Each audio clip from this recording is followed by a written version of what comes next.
ഉച്ചത്തിൽ ചേർന്ന് പാടാം. ഇന്നതല്ലതാ ദൈവം നമ്മെ നേടിയതല്ല, ദൈവമില്ല തന്നതല്ലേ. നടത്തിയ വിധങ്ങളെ ഓർത്തിടുമ്പോൾ നന്ദിയോടെ നാദം സ്തുതി പാടിടാം. നടത്തിയ വിധങ്ങളെ ഓർത്തിടുമ്പോൾ നന്ദിയോടെ നാദം സ്തുതി. കൈകൾ ഉയർത്തി. ഇത്രത്തോളം ജയം തന്ന ദൈവത്തിന് സ്തോത്രം, ഇതുവരെ കരുതി രക്ഷകന് സ്തോത്രം. ഇത്രത്തോളം ജയം തന്ന ദൈവത്തിന് സ്തോത്രം, ഇതുവരെ കരുതി രക്ഷകന് സ്തോത്രം. ഇനിയും കൃപ തോന്നി കരുതിടണേ, ഇനിയും നടത്തണേ തിരുഗീതം പോ. ഇനിയും കൃപ തോന്നി കരുതിടണേ, ഇനിയും നടത്തണേ തിരുഗീതം പോ. പരിശുദ്ധ പരമ ദിവ്യകാരുണ്യത്തിന് ആരാധനയും സ്തുതിയും പുകഴ്ചയും ഉണ്ടായിരിക്കട്ടെ. ഏറ്റു പ്രാർത്ഥിക്കുക. കർത്താവായ ദൈവമേ,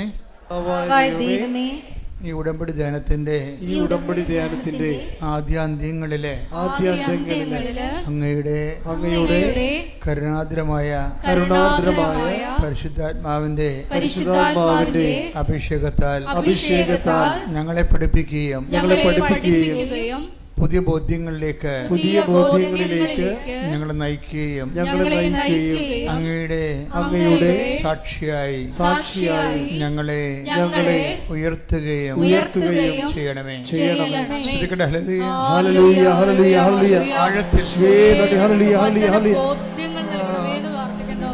സാക്ഷികളാക്കി ഉയർത്തണമേ.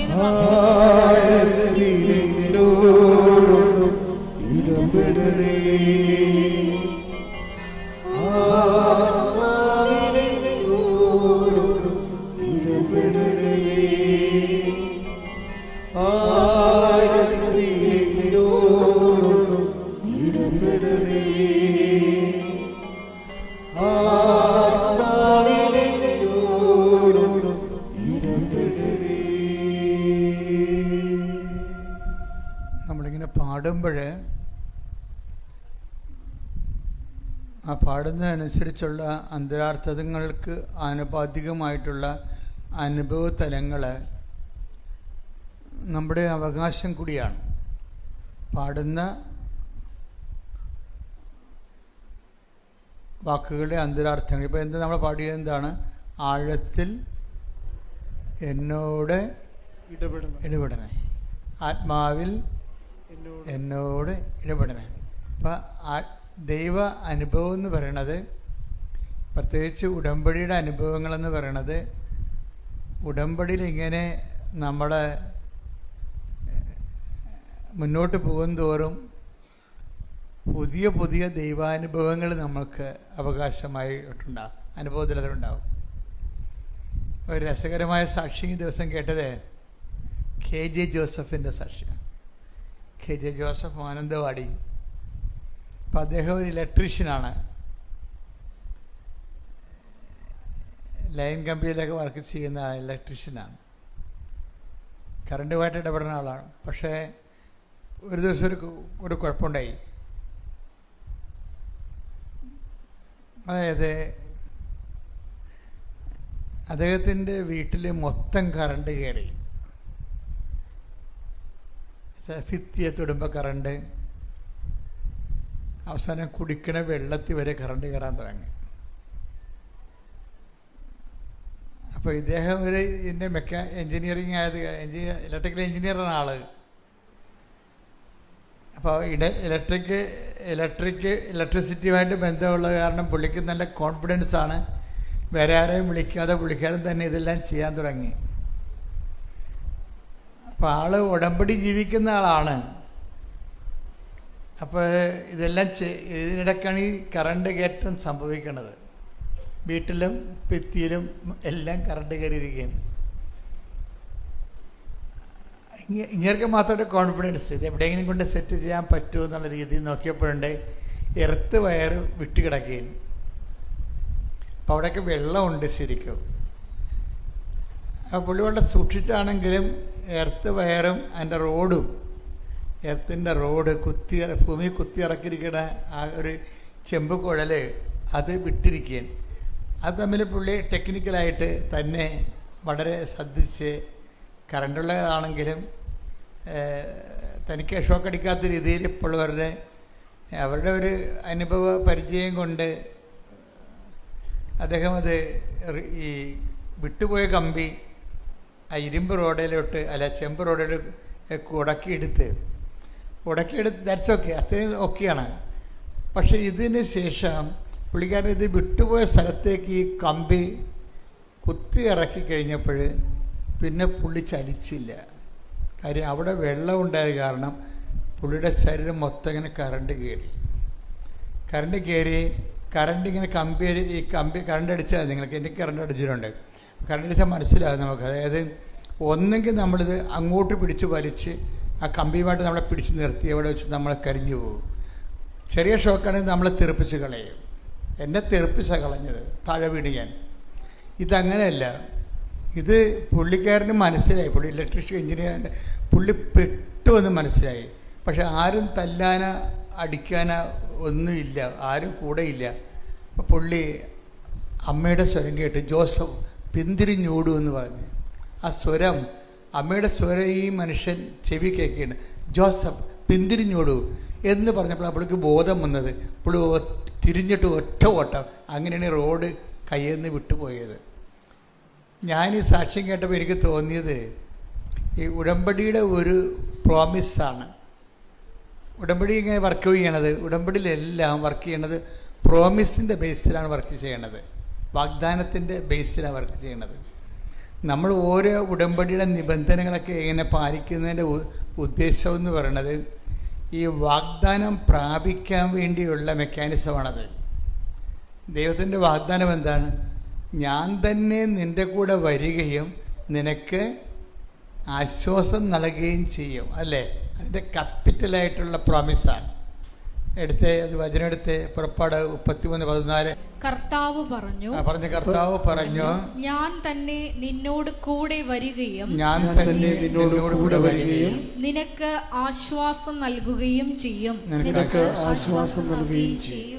ഉടമ്പടിയുടെ ഏറ്റവും നല്ല ഒരു പ്രസൻസ് മറ്റു പല പ്രാർത്ഥനാ രീതികൾക്കും ഇല്ലാത്ത ഉണ്ടാകാം, പക്ഷേ ഇത്ര കണ്ട് വിവിഡായിട്ട് ക്ലിയറൻസ് ഇല്ലാത്ത ഇത് ഉടമ്പടി ഭയങ്കര ക്ലിയറൻസാണ്.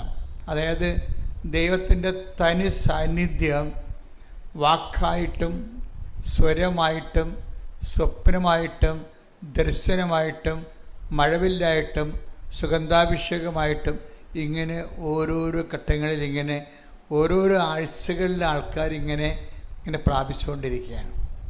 പ്രസൻസ് എന്ന് പറയും. ആഴത്തിൽ എന്നോട് ഇടപെടണമെന്ന് ചോദിച്ചു കഴിഞ്ഞാൽ എൻ്റെ പ്രാർത്ഥനയുടെ അർത്ഥം എന്താ? ദൈവത്തിൻ്റെ ആഴമുള്ള അനുഭവങ്ങൾ എനിക്ക് തരണമെന്നാ.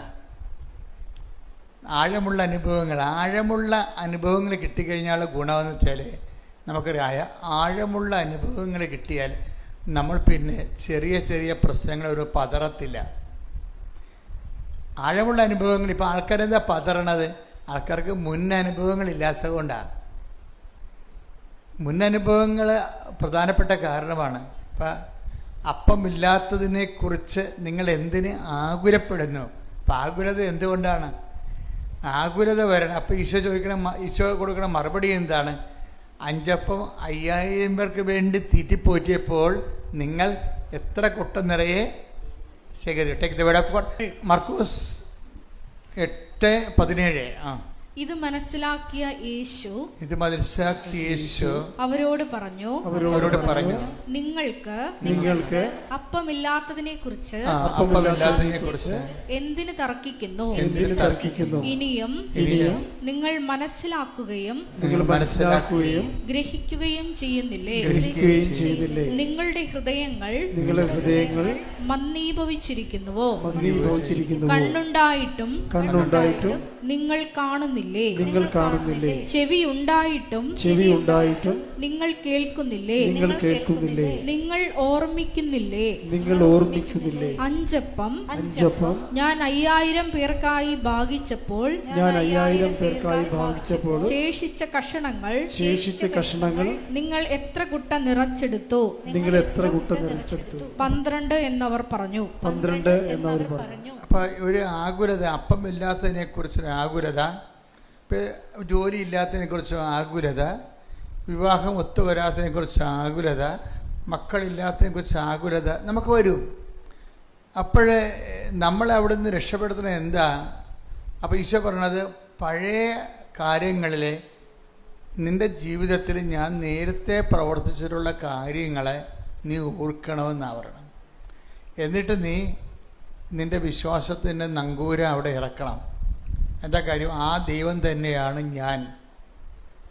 യേശുക്രിസ്തു ഇന്നലെയും ഇന്നും എന്നും ഒരാൾ തന്നെ തരെ. Take the word of God. എബ്രായർ 13:8 യേശുക്രിസ്തു ഇന്നലെയും ഇന്നും എന്നും ഒരേ ആൾ തന്നെയാണ്. അപ്പൊ ഇന്നലെ 5 അപ്പം വർദ്ധിപ്പിച്ച ആളാണ് ഇന്നും നമ്മുടെ കൂടെ ഉള്ളത്, ഇല്ലേ? ഇതാണ് വിഷയം. അപ്പം അതുകൊണ്ട് അത് ഓർക്കണമെന്നാണ് പറയണത്. ഇവിടെ അപ്പോസ്തലന്മാർക്ക് പറ്റിയ അബദ്ധം എന്ന് പറയുന്നത് അവർ ഓർത്തില്ല.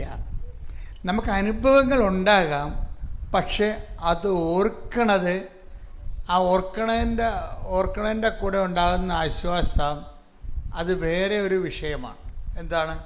പരിശുദ്ധാത്മാവിൻ്റെ കുറവും കൂടുതലും അനുസരിച്ചാണ് ഓർക്കണതും മറക്കണതും. മനസ്സിലായി? അവിടെയാണ് ആ കുഴപ്പം വരണത്. പരിശുദ്ധാത്മാവിൻ്റെ റോള് ഭയങ്കരമാണ്. അതുകൊണ്ടാണ് പരിശുദ്ധാത്മാവ് വരുമ്പോൾ ഞാൻ പഠിപ്പിച്ചിട്ടുള്ളതെല്ലാം നിങ്ങളെ അനുസ്മരിപ്പിക്കണ്ടേ. ശ്രുതിക്കട്ടെ. ഹല്ലേലൂയ, ഹല്ലേലൂയ, ഹല്ലേലൂയ, ഹല്ലേലൂയ. യേശുവേ നന്ദി. Hallelujah, hallelujah. യോഹന്നാൻ 14:26 എന്നാൽ എന്റെ നാമത്തിൽ പിതാവ് അയക്കുന്ന സഹായകനായ പരിശുദ്ധാത്മാവ് എല്ലാ കാര്യങ്ങളും നിങ്ങളെ പഠിപ്പിക്കുകയും ഞാൻ നിങ്ങളോട് പറഞ്ഞിട്ടുള്ളതെല്ലാം നിങ്ങളെ അനുസ്മരിപ്പിക്കുകയും ചെയ്യും. പഴയ കാര്യങ്ങൾ ഓർക്കണമെന്ന് ഈശോ പറയുന്നുണ്ട്. ഓർക്കുമ്പോഴാണ് ഈ ആശ്വാസം ഉണ്ടാകുന്നത്. ആ ഈശോ തന്നെയാണ് ഇപ്പോഴും ഉള്ളത്. അവിടെ നീ സംഭ്രമിക്കേണ്ട കാര്യമില്ല, ഭയപ്പെടേണ്ട കാര്യമില്ല. ഞാനാണ് നിന്റെ ദൈവം. Take the word of God. സ്തുതിക്കട്ടെ. ഹല്ലേലൂയ, ഹല്ലേലൂയ, ഹല്ലേലൂയ, ഹല്ലേലൂയ. യേശുവേ നന്ദി. ഹല്ലേലൂയ, ഹല്ലേലൂയ, ഹല്ലേലൂയ. യെശയ്യാ 41:10 ഭയപ്പെടേണ്ട, ഞാൻ നിന്നോട് കൂടെയുണ്ട്. സംഭ്രമിക്കേണ്ട, ഞാനാണ് നിന്റെ ദൈവം. ഞാൻ നിന്നെ ശക്തിപ്പെടുത്തുകയും സഹായിക്കുകയും ചെയ്യും. എന്റെ വിജയകരമായ വലത്തു കൈകൊണ്ട് ഞാൻ നിന്നെ താങ്ങി നിർത്തും. I will uphold you in my victorious right hand. എൻ്റെ വിജയകരമായ വലത് കരത്താൽ ഞാൻ നിന്നെ താങ്ങി നിർത്തും. വിജയകരം എന്ന് പറയുന്നത് എന്താണ്? നേരത്തെ യുദ്ധം ചെയ്ത് ജയിച്ച കൈയാണെന്ന്. മനസ്സിലായില്ലേ? നീ അനുഭവിക്കുന്ന പല പ്രശ്നങ്ങളിലൂടെയും കടന്നുപോയി അതിനെല്ലാം ജയിച്ച ആളാണ്. അതുകൊണ്ട് ഇതെല്ലാം കണ്ടതാണ്. അതുകൊണ്ട് നീ ഭയപ്പെടേണ്ട കാര്യമില്ല. ഞാനാണ് നിന്റെ ദൈവം. കൈയടിക്കട്ടെ. സ്തുതികൾ. ഹല്ലേലൂയ, ഹല്ലേലൂയ, ഹല്ലേലൂയ, ഹല്ലേലൂയ. മഹത്വം, മഹത്വം. ദൈവപിതാവേ നന്ദി. ദൈവപിതാവേ മഹത്വം. ദൈവപിതാവേ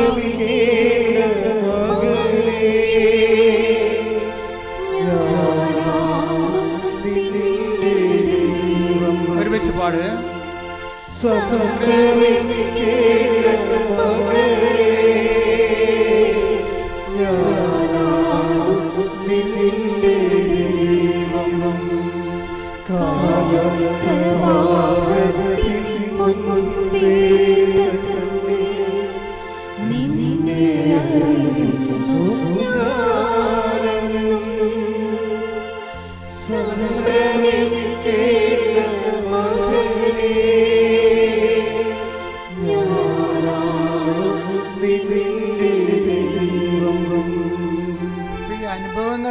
ഉണ്ടാകാം. പക്ഷേ അനുഭവങ്ങൾ നമ്മളെ ആശ്വസിപ്പിക്കണം നിർബന്ധമില്ല. നമ്മളെ ആശ്വസിപ്പിക്കണം എന്തായിരിക്കും? പരിശുദ്ധാത്മാവായിരിക്കും. അപ്പം അതുകൊണ്ട് തന്നെ എപ്പോഴും നമ്മൾ വിജിലൻ്റ് ആകണം. നമ്മളിൽ പരിശുദ്ധാത്മാവ് ഉണ്ടെങ്കിൽ പഴയ ഫയലെടുത്ത് നമുക്ക് കാണിച്ചു തരും, നമ്മൾ ഓർപ്പിക്കും. പരിശുദ്ധാത്മാവ് വരുമ്പോൾ ഞാൻ പഠിപ്പിച്ചിട്ടുള്ളത് നിങ്ങളെ അനുസ്മരിപ്പിക്കുമെന്നാണ് ഈശോയുടെ വാഗ്ദാനം. അപ്പോൾ ഈ പരിശുദ്ധാത്മാവിൽ ഇങ്ങനെ നിലനിൽക്കാൻ എന്താ മാർഗം? എല്ലാവർക്കും വരുന്ന സംഭവങ്ങൾ അവർ പരിശുദ്ധാത്മാവ് ഇപ്പോൾ നമുക്ക് ചില ആപ്ലിക്കേഷൻസൊക്കെ ഉണ്ടല്ലോ, മൊബൈലൊക്കെ ആപ്ലിക്കേഷൻസ് ഇല്ലേ? അപ്പോൾ ഉണ്ടാവും. പക്ഷേ നമ്മൾ പറയും അത് ആക്ടിവേറ്റഡ് ആയിട്ടില്ലെന്ന് പറയും. രണ്ടും രണ്ട് സംഭവമാണ്. അപ്പോൾ നമ്മൾ അതിൻ്റെ ബട്ടൺ അമർത്തി ആക്ടിവേറ്റ് ആക്കും. പരിശുദ്ധാത്മാവ് നമ്മളിൽ ഉണ്ടാവും, അത് ആക്ടിവേറ്റ് മോഡിലായിരിക്കത്തില്ല.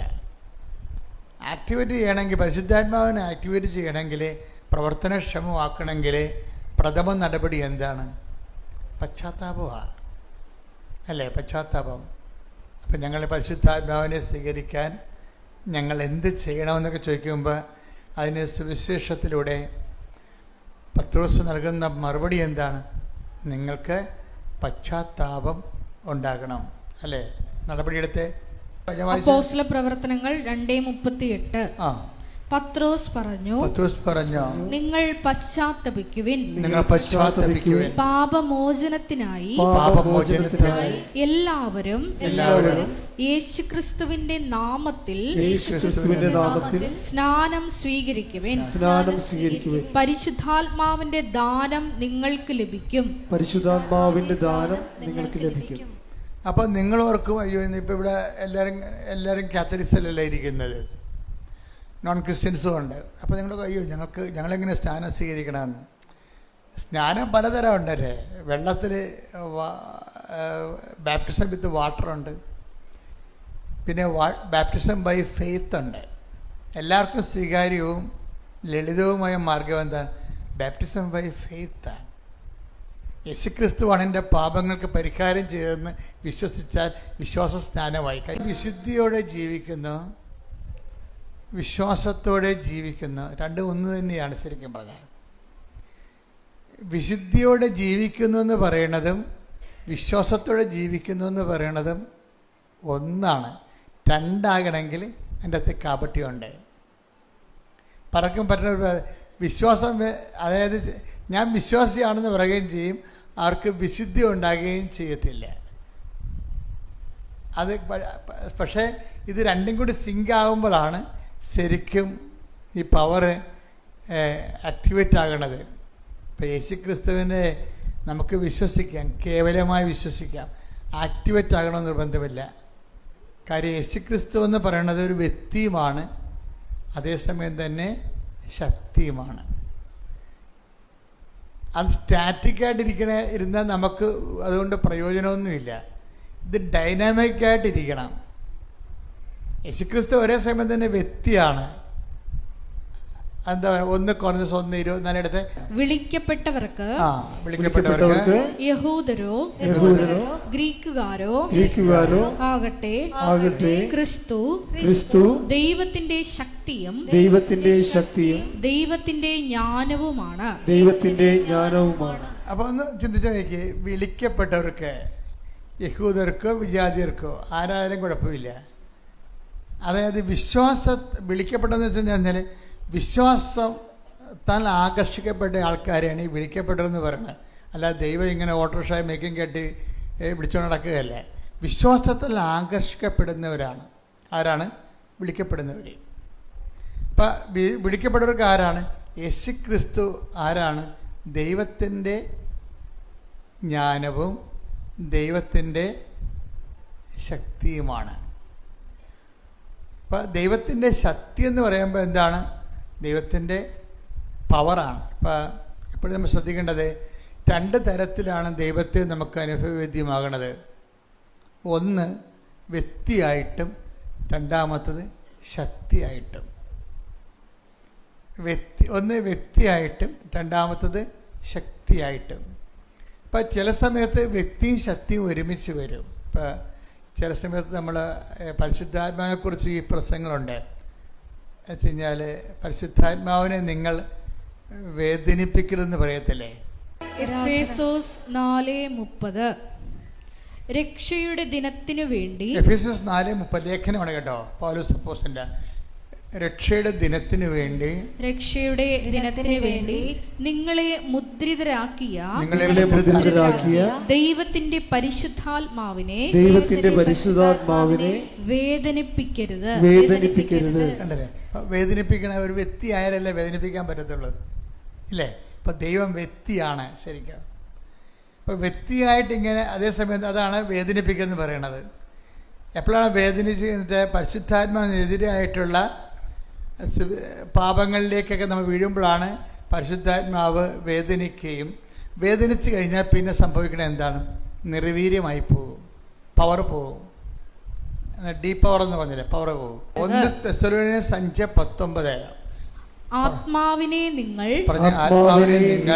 നിർവീര്യമാക്കരുത്. അവിടെ എന്താ പറയണത്? നിർവീര്യം ആക്കരുത്, ഡീപ് പവർ ചെയ്യരുതെന്ന്. അതാ ആത്മാവ് ശക്തിയായത് കൊണ്ടാണ്, ആത്മാവ് ശക്തിയായത് കൊണ്ടാണ് നിങ്ങൾ ഡീപ് പവർ ചെയ്യരുതെന്ന് പറയണത്, നിർവീര്യമാക്കരുത്. അപ്പം ദൈവകൽപ്പനകൾക്കെതിരെ, അപ്പം ഡീപ് പവർ ചെയ്യാതിരിക്കാൻ വേണ്ടി, പവർ മെയിൻറ്റെയിൻ ചെയ്യാൻ വേണ്ടിയാണ് ഈ ഉടമ്പടിയിലേക്ക് വരണത് നമ്മൾ. മനസ്സിലായില്ലേ? ആ ദൈവമായിട്ടുള്ള സ്നേഹം നിലനിൽക്കാൻ വേണ്ടി എപ്പോഴും ഈശോ പറയും, നിങ്ങൾ എൻ്റെ സ്നേഹത്തിൽ നിലനിൽക്കുവേൻ. ഹല്ലേലൂയ. പരമദിവ്യകാരുണ്യത്തിന്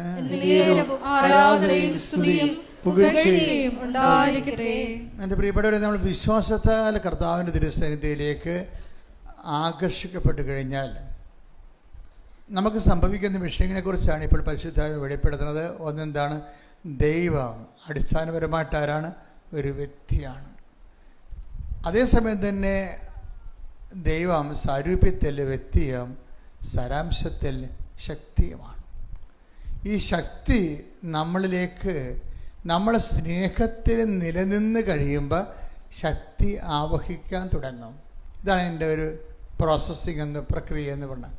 അതുകൊണ്ട് ഈശോ എപ്പോഴും പറയും, നിങ്ങൾ എൻ്റെ സ്നേഹത്തിൽ നിലനിൽക്കുവിൻ, നിങ്ങൾ എൻ്റെ കൽപ്പനകൾ പാലിച്ചാൽ എൻ്റെ സ്നേഹത്തിൽ.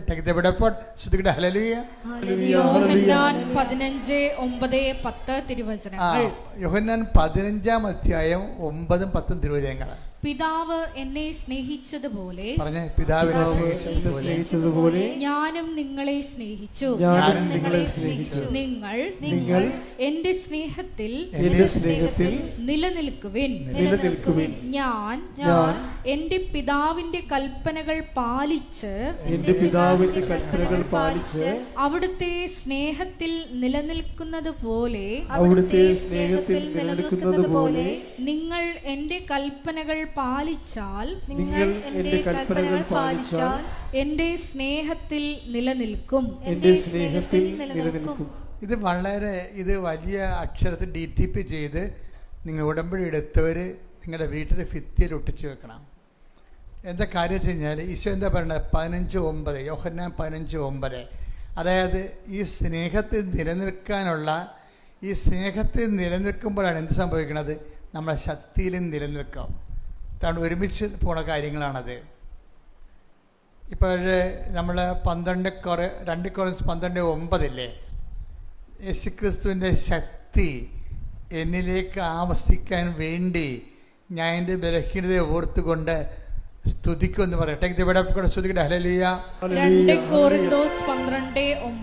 Corinthians 12:9 ക്രിസ്തുവിന്റെ ശക്തി, പറഞ്ഞേ, ക്രിസ്തുവിന്റെ ശക്തി എന്റെ മേൽ ആവസിക്കേണ്ടതിന് ഞാൻ പൂർവാധികം സന്തോഷത്തോടെ എന്റെ ബലഹീനതയെ കുറിച്ച് പ്രശംസിക്കും. ഇത് വളരെ ശ്രദ്ധയോടെയാണ് ഈ വാചകം കേൾക്കേണ്ടത്. എന്താ കാര്യം? എന്നിട്ട് പറഞ്ഞ 2 Corinthians 12:9 എന്താ പറഞ്ഞത്? ക്രിസ്തുവിന്റെ ശക്തി എന്നിലേക്ക് ആവസിക്കുന്നതിനായി. അപ്പോഴേ ക്രിസ്തുവിന്റെ നമ്മൾ കണ്ടത് എന്താണ്? അതായത് ദൈവം ഒരു വ്യക്തിയുമാണ്, അതേസമയം തന്നെ ശക്തിയുമാണ്. ഇനി വ്യക്തിയുമായിട്ട് നമുക്കുണ്ടാകുന്ന പ്രശ്നം എന്താണ്? ഈശോ പറയും, നിങ്ങൾ എൻ്റെ സ്നേഹത്തിൽ നിലനിൽക്കുവിൻ. അല്ലേ? എങ്ങനെയാണ് സ്നേഹത്തിൽ നിലനിൽക്കുന്നത്? ഉടമ്പടി പ്രകാരമേ സ്നേഹത്തിൽ നിലനിൽക്കാൻ പറ്റത്തുള്ളൂ. പറഞ്ഞ മനസ്സിലായില്ലേ? വളരെ ശ്രദ്ധിക്കണം. ഒരു വ്യക്തിക്ക് ഉടമ്പടി പ്രകാരം മാത്രമേ ദൈവത്തിൻ്റെ സ്നേഹത്തിൽ നിലനിൽക്കാൻ പറ്റത്തുള്ളൂ. അല്ല, പ്രാർത്ഥനാ പ്രകാരം മാത്രം പറ്റത്തില്ല. നോമിനൽ ഫെയ്ത്തായിട്ട് പറ്റത്തില്ല. ഒരു കേവല വിശ്വാസിയായിട്ട് പറ്റത്തില്ല. ജ്ഞാനസ്നാനം ചെയ്തുകൊണ്ട് മാത്രം പറ്റത്തില്ല. എന്താ കാര്യം?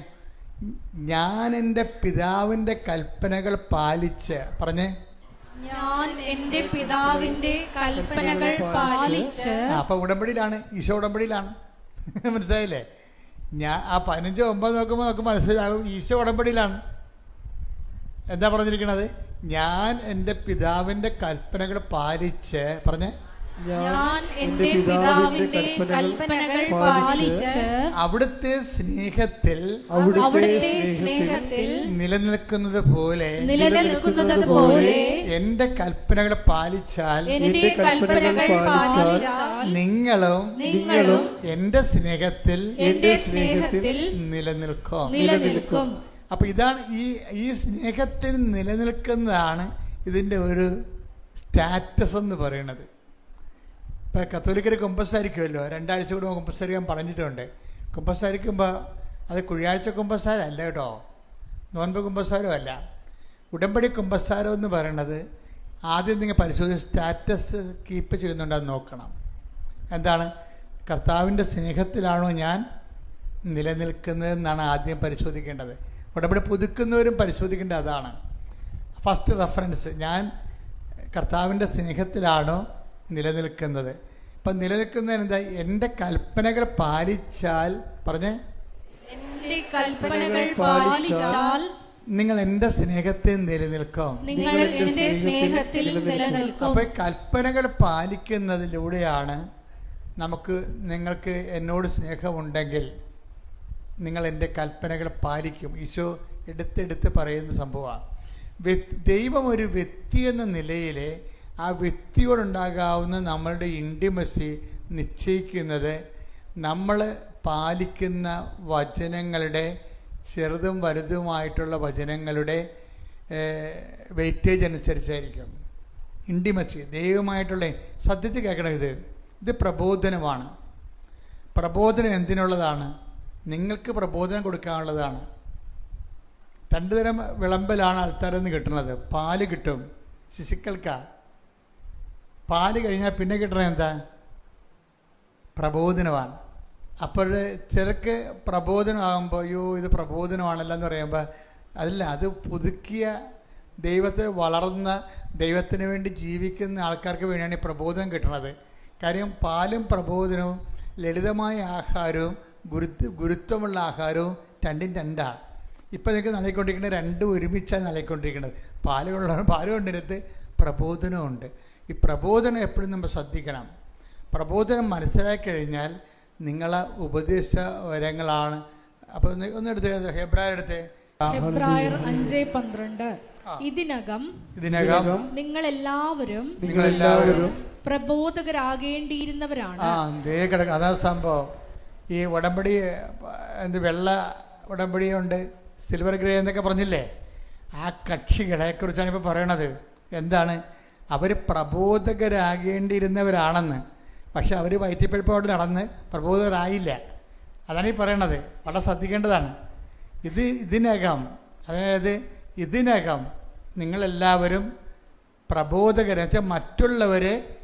കഴിഞ്ഞ ദിവസങ്ങളിൽ ശ്രീജ രാജേഷ് എന്നും പറഞ്ഞു, ഈ ക്രിസ്ത്യാനിയുടെ കാര്യം പോക്കാണെന്ന് തോന്നുന്നു. ഇന്നലെ ശ്രീജ രാജേഷ് എന്നും പറഞ്ഞൊരു മോളോട് സാക്ഷ്യം പറഞ്ഞു. ശ്രീജ രാജേഷ്. അപ്പോൾ അവൾ ദൈവസ്നേഹം നിറഞ്ഞ് ഉടമ്പടി എടുത്ത് ദൈവസ്നേഹം നിറഞ്ഞ് ദൈവമായിട്ട് ഭയങ്കര ആഴപ്പെട്ടിരിക്കുന്ന അവളുടെ മെയിൻ പരിപാടി ഈ മുസ്ലിം സഹോദരങ്ങൾക്ക് അവളുടെ ഈ ഉടമ്പടി സാക്ഷ്യങ്ങൾ അയച്ചു കൊടുക്കുന്നതാണ് അവരുടെ മെയിൻ പരിപാടി. അപ്പോൾ ഒരു താത്ത പറഞ്ഞ് ശ്രീജ, അവരുടെ നല്ല സുഹൃത്തുക്കളാണ്, ശ്രീജ ഞാൻ ഇങ്ങനെയുള്ള കണ്ടന്റ് ഒന്നും നോക്കാറില്ല കേട്ടോ, എനിക്ക് അയക്കേണ്ട കേട്ടോ എന്ന് പറഞ്ഞു. അപ്പോൾ ശ്രീജ പറയും, താത്ത ഇത് കുഴപ്പമില്ല, ഇത് എൻ്റെ അനുഭവങ്ങളാണ്, താത്താക്ക് ഈ അനുഭവം വരുമ്പോൾ ഞാൻ ചെയ്യണത് ശരിയാണെന്ന് തോന്നുന്നു എന്ന് പറഞ്ഞു. എന്നാലും അയാൾ അയക്കേണ്ടെന്ന് പറഞ്ഞാൽ പിന്നെ മര്യാദ ഉണ്ടല്ലോ, നമുക്ക് അയച്ചില്ല. പക്ഷെ ഒരാഴ്ച കഴിഞ്ഞപ്പോൾ താത്തയുടെ മകൾക്ക് അസുഖം വന്ന്. അപ്പോൾ താത്ത ഇങ്ങോട്ട് വിളിച്ച് പറഞ്ഞു, ശ്രീജെ ആ കണ്ടന്റ് തിരിച്ച് അയച്ചെന്ന് പറഞ്ഞു. എല്ലാവർക്കും ക്രിസ്തുവിന് ആവശ്യമുണ്ട്. ശ്രുതികട ഹല്ലേലൂയ. അപ്പോൾ ശ്രീജയെ സംബന്ധിച്ചിടത്തോളം വളരെ എന്താണ് വെച്ചിരിക്കുന്നത് ഇടിക്കണ പോലെയാണ് അനുഗ്രഹങ്ങൾ. വളരെ നമ്മൾ ഈ ആഴ്ചയിൽ വന്ന ഏറ്റവും പാവപ്പെട്ട സ്ത്രീയാണ്, പക്ഷേ വിശ്വാസത്തിൽ അവിടെ ഒരു കോടീശ്വരിയാണ്. അതാണ് വിഷയം. നമുക്ക് ചിലപ്പോൾ പണത്തിൽ നമ്മൾ സെറ്റപ്പായിരിക്കാം, വിശ്വാസത്തിൽ നമ്മൾ വളരെ പരാധീനതപ്പെട്ട ആളാകാം. ഇപ്പോൾ സിജയുടെ ഒരു പ്രശ്നം എന്ന് വെച്ച് കഴിഞ്ഞാൽ എന്താണ്, ഇന്നലെ അവൾ പറഞ്ഞത് കേട്ടിട്ട് എനിക്ക് തോന്നിയത്, അവളുടെ ഒരു വസ്തു ജപ്തിയാണ്. ഈ വസ്തുവിന് ജപ്തി മാറാൻ വേണ്ടിയാണ് ഇവൾ ദുബായിൽ പോയത്. അവിടെ പോയെങ്കിലും വസ്തു ജപ്തിയായി. അപ്പോഴേ ഉടമ്പടി എടുത്തിട്ടാണ് ദുബായിലേക്ക് ആൾ പോയത്. ഒരു കുഞ്ഞിനെ നോക്കാൻ വേണ്ടി പോയതാണ്. അപ്പോൾ ഉടമ്പടി രാത്രിയൊക്കെ ഇരുന്ന് പ്രാർത്ഥിക്കുമ്പോൾ അമ്മ പറയും ചിട്ടി ചിട്ടി എന്ന് പറയും. അതായത് സാധാരണ മനുഷ്യരോട് സാധാരണ വിഷയത്തിൽ ദൈവം സംസാരിക്കും. അതാണ് വിഷയം. അവൾക്ക് രക്ഷപ്പെടാൻ മാർഗമില്ല. മാതാവ് അവളോട് പറയും ശ്രീജ ചിട്ടി ചിട്ടി എന്ന് പറയും. അപ്പോൾ ഇതൊരു 3-4 ദിവസം ഇങ്ങനെ ചിട്ടി ചിട്ടി എന്ന് കേൾക്കുമ്പോൾ ഇവർക്ക് തോന്നും ഞാൻ ചിട്ടി എടുക്കാൻ വേണ്ടി അമ്മ പറയുകയായിരിക്കുമെന്ന്. അപ്പം അങ്ങനെ വലിയ ചിട്ടി എടുക്കാനുള്ള കഴിവൊന്നുമില്ല. അപ്പം അതാണോ ഇല്ലേ എന്നറിയാൻ വേണ്ടി കുറച്ച് കഴിഞ്ഞപ്പോൾ ഒരു ചിട്ടിക്കാരൻ പുള്ളി വിളിക്കും, ശ്രീജ ഒരു പുതിയ ചിട്ടി തുടങ്ങിയിട്ടുണ്ടെന്ന് പറയും. അപ്പോൾ ഒക്കെ മനസ്സിലാവും മദർ തന്നെ സെറ്റ് എടുത്തുകൊണ്ട് മദർ സെറ്റ് ചെയ്തെടുത്തുകൊണ്ട് വരികയാണ് എന്ന് പറയും. ഉടനെ അവൾ ചിട്ടി പിടിക്കും. അവൾ ചിട്ടി എടുക്കും. അപ്പോൾ അവൾ പറഞ്ഞ ഇതാണ്, ചിട്ടി വീണാലും എനിക്ക് ഈട് വെക്കാനുള്ള പ്രമാണം വേറെ ബാങ്കിൽ ഇരിക്കണേ. അതാണ് പ്രശ്നം. ഓരോ മനുഷ്യൻ പെടുന്ന പാടില്ലേ, കണ്ണുനീര് അവൻ്റെ കണ്ണീര് അവൻ്റെ സ്വന്തമാണ്, അത് അനുഭവിക്കുമ്പോൾ നമുക്ക് മനസ്സിലാകത്തുള്ളൂ. പക്ഷെ മാതാവിനെല്ലാം മനസ്സിലാവും. കയ്യടിയുടെ ശ്രുതികട ഹല്ലേലൂയ ഹല്ലേലൂയ. മഹത്വം മഹത്വം ആരാധന ആരാധന ശ്രീമാതാവേ ഹല്ലേലൂയ മാതാവേ മഹത്വം പീഡനമേ സ്വർഗീയ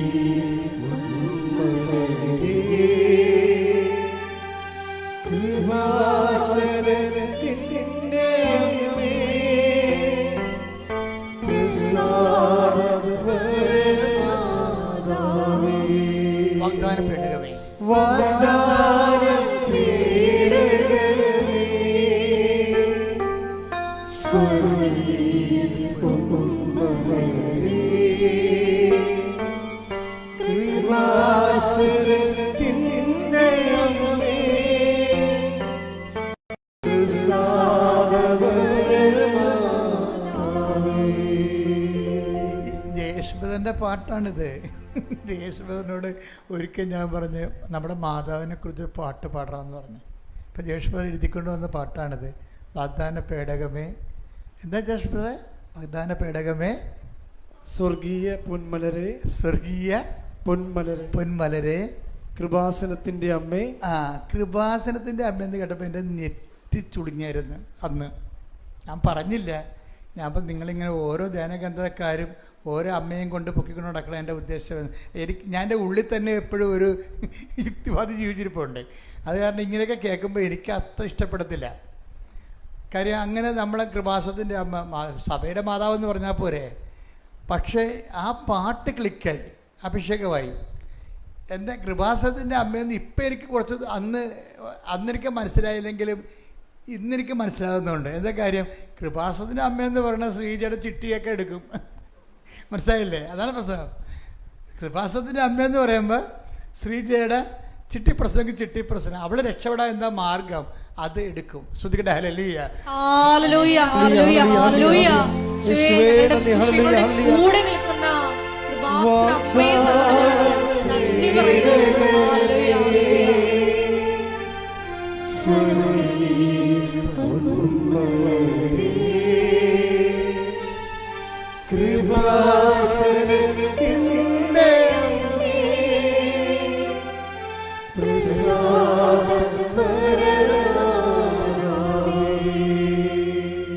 പരിശുദ്ധ പരമദിവ്യകാരുണ്യത്തിന് ആരാധനയും സ്തുതിയും പുകഴ്ചയും ഉണ്ടായിരിക്കട്ടെ. പിന്നെ ആ ചിട്ടിക്കാരൻ വിളിച്ച് പറഞ്ഞ ശരി, 2 ചിട്ടി തുടങ്ങിയിട്ടുണ്ട് പുതുതായിട്ട്, നീ വേണേ 1 ചിട്ടി കൂടി എടുക്കാൻ പറഞ്ഞു. അപ്പം അതിനും കൂടി 5000 രൂപയാണ് എൻ്റെ ഗഡുക്കൾ വരുന്നത്.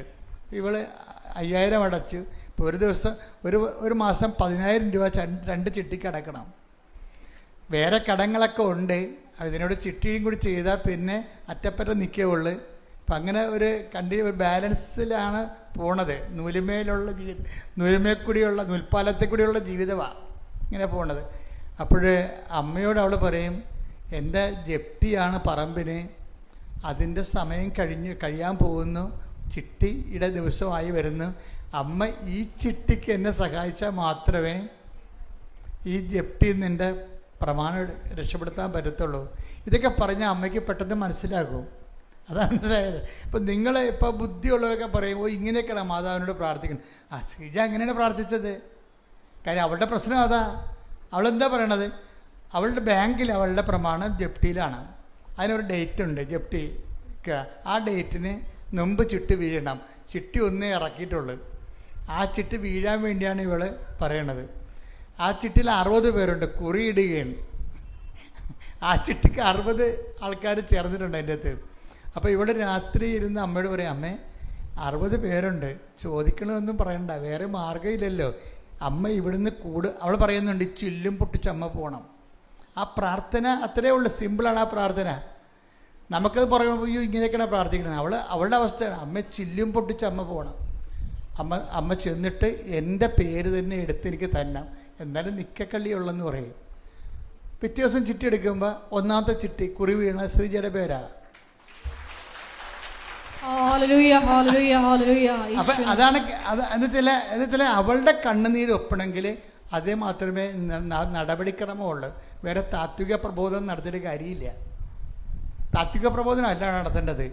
അവിടെ വിഷയം വിശക്കുന്നവന് അവിടെ വേറെ ചോറിനെക്കുറിച്ച് നമ്മൾ ഒരു എസ്സേ എഴുതി കൊടുത്തിട്ട് കാര്യമില്ല. ചോറ് വിളമ്പി കൊടുക്കണം. വിശപ്പിനെക്കുറിച്ചുള്ള അനാറ്റമിക്കൽ ബയോളജിക്കൽ ഡേറ്റ കൊടുത്തിട്ട് കാര്യമില്ല. എന്താണ് വിശപ്പ്? അത് വേണേൽ പറയാം, അതൊരു തോന്നലാണ് എന്ന് പറയും. നല്ല കാര്യമുണ്ട്. അവർ ചോറ് കൊടുക്കണം പദ്ധത്തിൽ. അതാണ് കൃപാസനത്തിൻ്റെ അമ്മ. ശ്രുതിക്കട്ടെ ഹല്ലേലൂയ.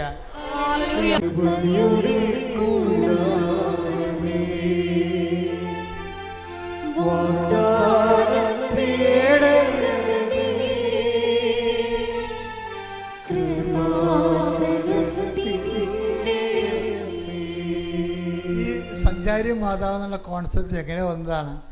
എല്ലാത്തിനും ബിബ്ലിക്കലായിട്ടുള്ള ഒരു എന്താണ് ഫൗണ്ടേഷൻ ഉണ്ടാവും. പക്ഷേ ആൾക്കാരുടെ അനുഭവ തലങ്ങളിൽ നിന്ന് അവരിടുന്ന പേരുകളാണ് ഇതൊക്കെ. ആൾക്കാരുടെ അനുഭവ തലങ്ങൾ എന്ന് വെച്ചാൽ ഇപ്പോൾ ഞാൻ ഷിക്കാഗോയിൽ ചെന്ന് ഉടമ്പടി ധ്യാനം നടത്താൻ വേണ്ടി ചെന്നപ്പോൾ തന്നെ ആ പള്ളിയിലെ ആൾക്കാരെല്ലാം പറഞ്ഞു, അച്ഛാ ഇത് കണ്ട അച്ഛാ, നമ്മുടെ പള്ളിയുടെ മുകളിൽ നോക്കിയേ എന്താ മഴവില്ല് വീശി നിൽക്കണമെന്ന്. അതെന്താണ് കാര്യം? അതായത് ഉടമ്പടി ദൈവം സ്ഥാപിച്ചപ്പോൾ മഴവില്ല് സ്ഥാപിച്ചത് എന്താ പറഞ്ഞത്? ഈ മഴവില്ല് ഞാനും നീയും തമ്മിലുള്ള ഉടമ്പടിയുടെ ആ ഉടമ്പടി സ്ഥിരപ്പെടുത്തിയിരിക്കുന്നതിൻ്റെ അടയാളമായിരിക്കുമെന്ന്. സ്ഥിരപ്പെടുത്തുന്ന അടയാളമാണ് ശരിക്കും. ഇങ്ങനെ ഞാൻ മാത്രമല്ല, ജനങ്ങൾ മാത്രമല്ല, ആ 3 ദിവസവും ആ മഴവില്ല അവിടെ നിൽക്കുക ശരിക്കും. എന്നുവെച്ചാൽ ഉടമ്പടിയിൽ ഇപ്പോൾ ഇന്നലെ തൊട്ട് തുടങ്ങിയ സാക്ഷ്യങ്ങൾ, ഷിക്കാഗോയിൽ നടന്ന ഉടമ്പടിയുടെ സാക്ഷ്യങ്ങൾ ഇന്നലെ തൊട്ട് ഇവിടെ വന്ന് പറയാൻ തുടങ്ങിയിട്ടുണ്ട്. 2 ആഴ്ച ആയുള്ള ഷിക്കാഗോയിൽ ഉടമ്പടി എടുത്തിട്ട് ഞാൻ ഇങ്ങോട്ട് പോകുന്നത്. പുറകെ സാക്ഷ്യം വരുന്നുണ്ട്. അതിൻ്റെ കാരണം വെച്ച് കഴിഞ്ഞാൽ സഞ്ചാരി മാതാവാണ്. അമ്മ എവിടെയും എത്തി. അതുകൊണ്ടാണ് ഈ പ്രസൻസ് എപ്പോഴും പ്രോബ്ലം നമ്മൾ ശ്രദ്ധിക്കണം. നിങ്ങൾ ആഴത്തിൽ തന്നെ വളർത്തണമെന്ന് പറയുമ്പോൾ അതിൻ്റെ ഏറ്റവും നല്ല രൂപമാണ് ഈ ഉടമ്പടിയിലുള്ള ഓരോ ഘട്ടങ്ങളും വളരെ ശ്രദ്ധയോടെയാണ് നമ്മൾ പാലിക്കേണ്ടത്. വളരെ ശ്രദ്ധയോടെ. കാര്യം ദൈവം പറഞ്ഞിരിക്കുന്ന എല്ലാം കറക്റ്റ് കാര്യങ്ങളാണ്. അതെല്ലാം ദൈവം ഉടമ്പടി വഴിയാണ് നിവർത്തിയാക്കുന്നത്. എല്ലാം ഉടമ്പടി. നമുക്ക് വരുന്നൊരു വിഷയം, നമ്മൾ ചിലർക്ക് ശ്രദ്ധയില്ലാത്തതാണ് വിഷയം. ആ ഉടമ്പടി വിഷയം നിങ്ങൾ ചെയ്യുന്നുണ്ടാകാം, നിങ്ങൾ യാന്ത്രികമായിട്ട് ചെയ്യുന്നുണ്ടാകും.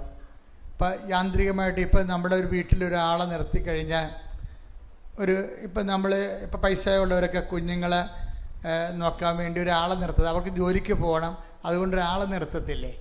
അല്ല, അവരെന്നെ ഹോം നേഴ്സൊക്കെ പാസ്സായിട്ടുള്ളവരും അതിൽ നേഴ്സിംഗ് അസിസ്റ്റൻ്റ് പാസ്സായിട്ടുള്ളവരൊക്കെ ആണ് ഇങ്ങനെയുള്ള ജോലിക്ക് പോയി കുഞ്ഞുങ്ങളെ നോക്കണത്.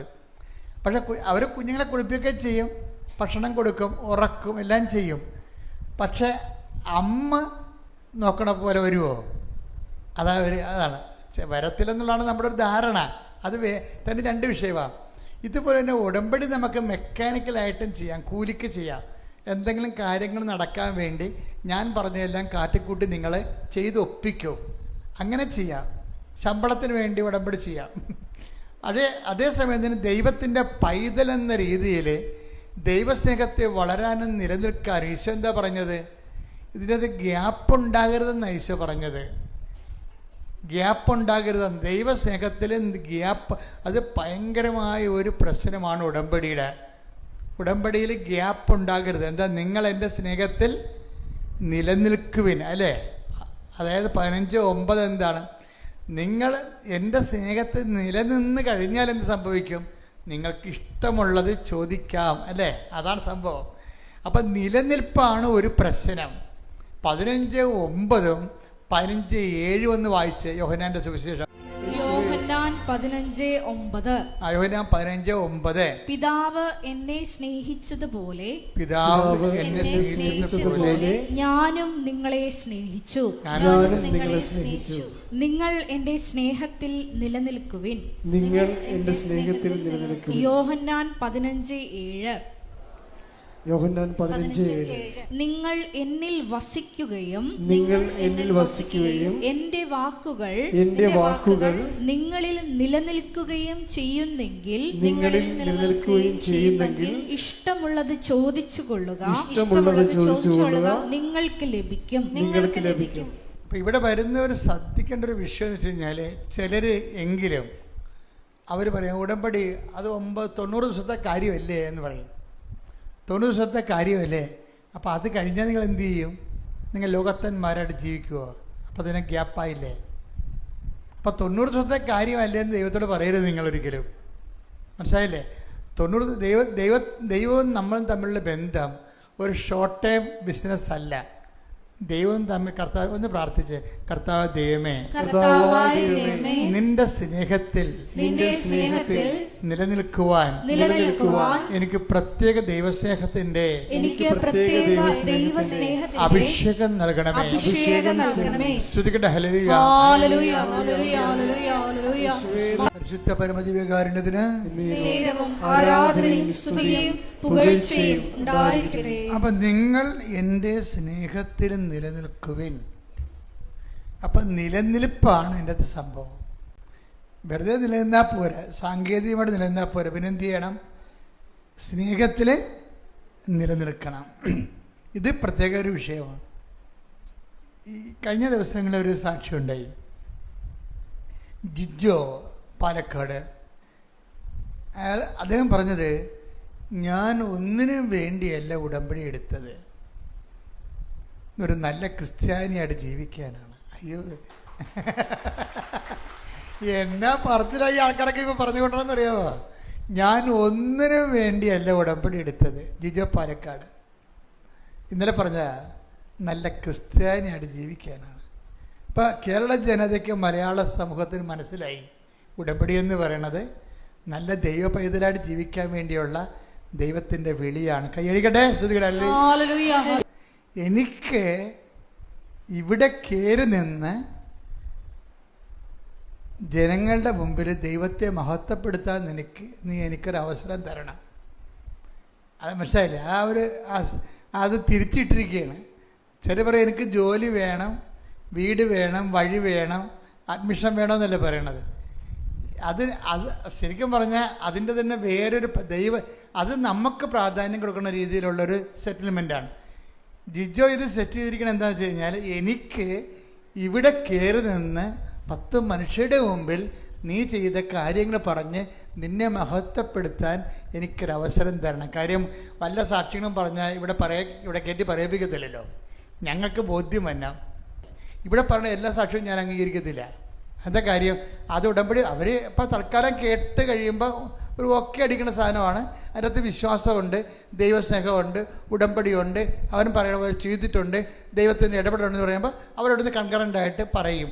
പക്ഷെ ഞാനൊരു സാക്ഷ്യം തിരഞ്ഞെടുക്കുമ്പോൾ എനിക്കിതെല്ലാം ഞാൻ ചോദിക്കും.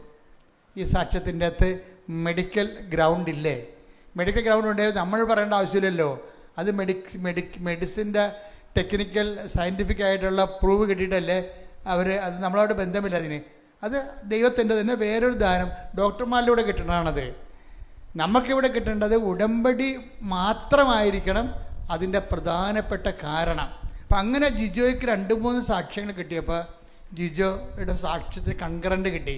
അപ്പോൾ ജിജോ പറഞ്ഞതെന്താണെന്ന് വെച്ച് കഴിഞ്ഞാൽ, ഞാൻ എപ്പോഴാണ് എൻ്റെ തടസ്സങ്ങളും കടങ്ങളൊക്കെ മാറി എൻ്റെ ജീവിതം സെറ്റ് ചെയ്യാൻ തുടങ്ങി എപ്പോഴാണെന്ന് അറിയാവോ? അത് ഞാൻ പത്രം കൊടുക്കാൻ തുടങ്ങിയപ്പോഴാണെന്ന്. അതാണ് വിഷയം.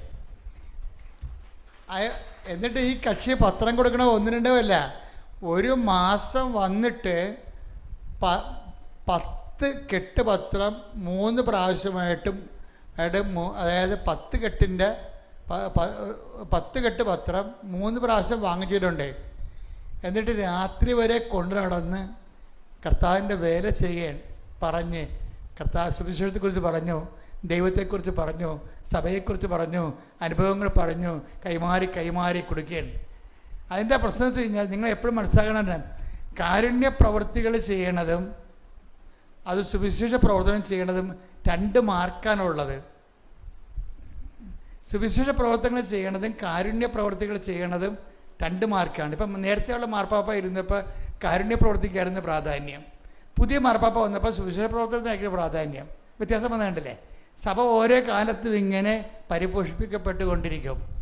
ഫ്രാൻസിസ് മാർപ്പാപ്പ കാരുണ്യ പ്രവർത്തിക്കായിരുന്നു പ്രാധാന്യം. പുതിയ മാർപ്പാപ്പ വന്നപ്പോൾ കർത്താവിനെ അറിയാത്തവരെ അറിയിക്കുക എന്നുള്ള മിഷനെയാണ് പ്രാധാന്യം. എന്താ കാര്യം വെച്ചാൽ, സുവിശേഷത്തിൽ ഏതിനാണ് വിലയെന്ന് ചോദിച്ചാൽ 2 മസ്റ്റാണ്. പക്ഷേ വില നോക്കുമ്പോൾ നമുക്ക് മനസ്സിലാകും. ഇപ്പോൾ തന്നെ ഉദാഹരണത്തിന് കാരുണ്യ പ്രവൃത്തി ചെയ്യുമ്പോൾ അതിൻ്റെ ഒരു റിസൾട്ട് എന്താണ്? ഉദാഹരണത്തിന് മത്തായിയുടെ സുവിശേഷം 25:34 എടുത്ത് ശ്രുതികട ഹല്ലേലൂയ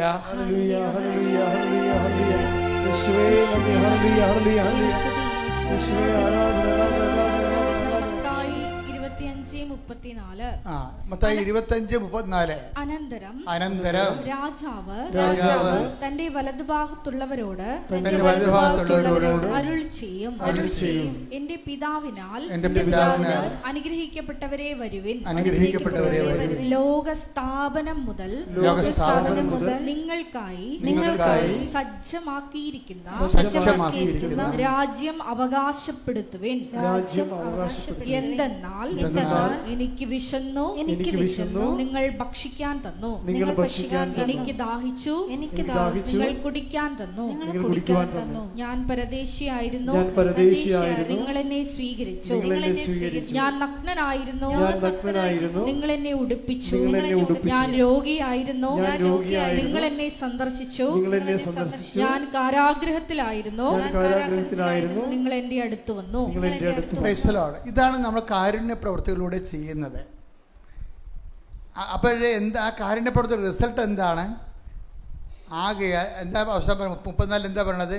എൻ്റെ പിതാവിനാൽ അനുഗ്രഹിതരെ വരുവിൻ, ലോകാരംഭം മുതലുള്ള രാജ്യം നിങ്ങൾ അവകാശമാക്കുവിനെന്ന് പറയും. അപ്പം നമുക്ക് ഉടമസ്ഥ കിട്ടി.